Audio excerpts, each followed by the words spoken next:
Em 1982, existia um programa chamado Som Pop na TV Cultura.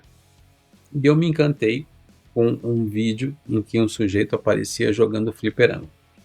A princípio, só pelos segundos iniciais, eu pensei que se tratava de Holiday, do Nazareth, que também possui o mesmo cenário inicial.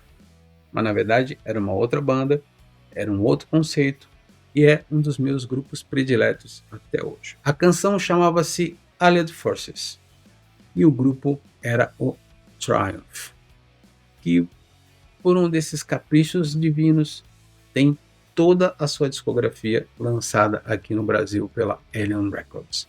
Vamos lá. Nos últimos tempos, o Triumph voltou à moda. Um grupo formado pelo baterista e vocalista Gil Moore, pelo guitarrista e vocalista Rick Emmett e pelo baixista Mike Levine, tem uma das suas canções executadas pela Liga de Rock do Canadá. Além disso, recentemente foi lançado um disco tributo ao Triumph com participações de Dee Snider, ex-vocalista do Twisted Sister, Nancy Wilson, guitarrista do Heart, e Sebastian Bach, que nos últimos tempos tem feito mais aparições nos comentários musicais do que o nosso querido Nelson Montfort. O Triumph nasceu em 1975 na cidade de Mississauga, que é ali pertinho de Toronto, berço natal do Rush, outro grande power trio canadense. Aliás, se a gente vê, ultimamente, os canadenses só gostam de fazer power trio. Eu me lembro do Coney Hatch e da mais recente formação do Anvil, que também tinha 3 integrantes. Eles lançaram seu disco de estreia em 1975, aliás, esse ainda está em falta na minha coleção, apesar de ter sido lançado no Brasil, mas o bicho pega em 1977, com o lançamento desse disco aqui, Rock and Roll Machine. O Rock and Roll Machine, nos meus tempos de adolescente, e isso faz muito tempo, estamos falando de 1982, ele era uma espécie de santo grau de quem gostava de guitarra, principalmente por conta da faixa título, que tinha um solo longuíssimo do Rick Emmett. Eu, particularmente, até gostava, mas eu preferia a combinação do vocal doce do Emmett com essa postura mais rock and roll do Gil Moore na canção 24 Hours a Day. Que pegou, que acabou fazendo sucesso para as rádios norte-americanas, foi a versão de Rocky Mountain Way do guitarrista e compositor americano Joey Walsh. A partir dali, o Triumph despertou a atenção do mercado americano, que obviamente é o mercado mais importante do mundo, e mostrou em terras do tio Sam, digamos assim, o que havia já conquistado os canadenses. Porque, embora não tivessem um sucesso massivo de vendas, eles eram muito cultuados em seu país natal. Just a Game, de 1977, é o LP seguinte. Também tive em vinil e fez muito sucesso. Canção Hold On, outra música, outra balada rock de autoria do Rick Emmett. A minha predileta, no entanto, é Moving On, faixa de abertura, cantada pelo Gil Moore. Eu gosto muito dessa desenvoltura do Gil Moore, além, obviamente, de ser muito difícil você encontrar um baterista, cantor, que faça essas funções de maneira exemplar.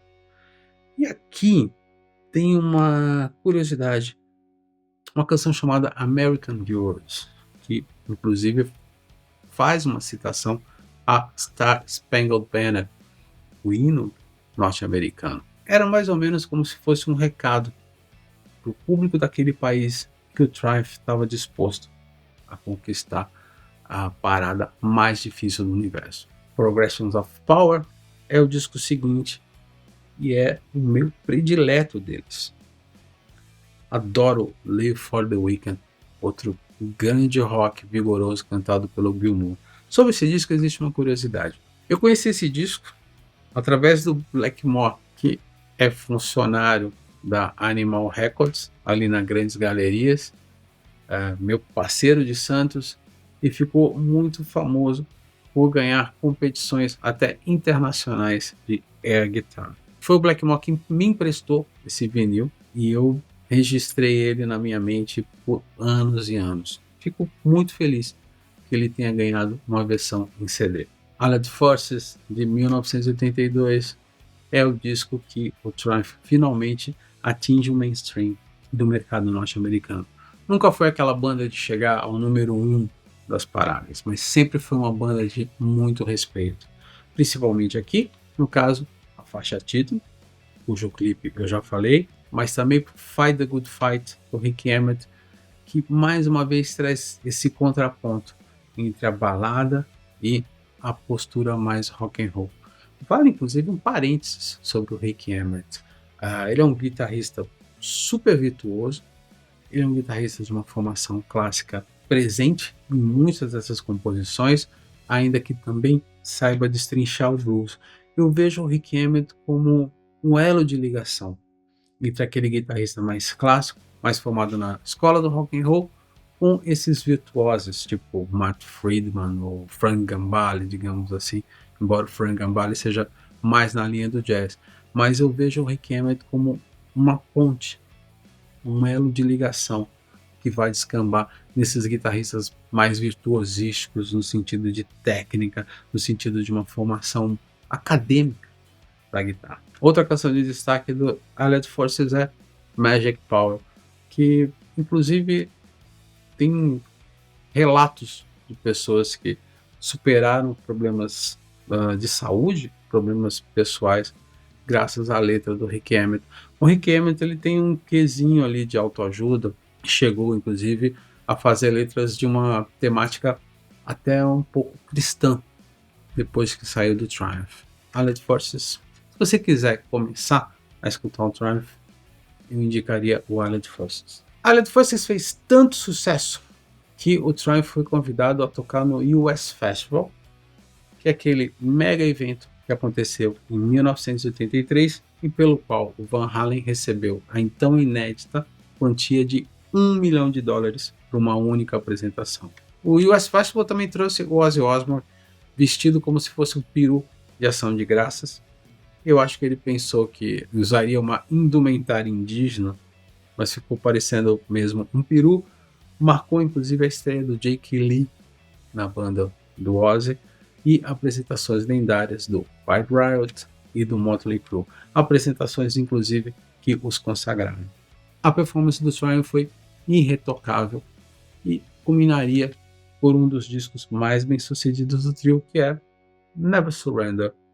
Never Surrender você tem Too Much Thinking, mais uma vez um show de bateria e de vocal no Gilmour, a canção título Never Surrender e When the Lights Go Down, que tem um solo fenomenal do Rick Emmett, empapuçado de pedal wah-wah, que na época até que estava meio esquecido, não era tão utilizado pelos guitarristas. Mas esse disco aqui também, se você quiser conhecer Triumph, se você quiser ter acesso ao que o Triumph faz, ou ter um conhecimento sobre o estilo deles, vale a pena escutar Never Surrender. Thunder 7, Sport of the Kings e Surveillance mostram uma transição muito grande na carreira do trio. Embora sejam bons discos, perdeu-se aquela coisa áspera, perdeu-se aquele ímpeto mais rock and roll para se tornar algo mais radiofônico. A gente tem que lembrar que na época que esses discos foram lançados, estamos falando de 1985, você tinha a ascensão do glam metal através de bandas como Rat, através de bandas como Motley Crue, e também esse hard rock mais pop que veio através do Bon Jovi. E o Triumph ficou perdido em meio a esses dois grupos. Então você vai escutar canções roqueiras um pouco mais suavizadas, uma predominância maior do Rick Emmett nos vocais, justo ele que tinha um apelo mais pop. E canções como Hooked on You, ou Somebody's Altered, ou What Moves My Heart, que foram feitas para sucesso em rádio. São bons? São bons. Eu prefiro a fase antiga, mas também são discos nos quais você acha boas coisas ali. Por fim, Stages. Se você quiser saber como era o Triumph ao vivo, qual era a força desse trio, vale muito a pena escutar Stages, que saiu um pouquinho depois do Never Surrender, aliás, um pouquinho depois do Thunder 7, e foi feito para captar todo o poder da banda. Depois do Surveillance, o Rick Emmett pediu o boné e foi substituído pelo Phil X, que muito tempo depois seria o guitarrista do Bon Jovi. Essa formação lançou Edge of Excess, um disco dificílimo de se encontrar tanto em CD quanto em vinil, mas é um dos prediletos do meu amigo Ricardo Batalha. Por quê?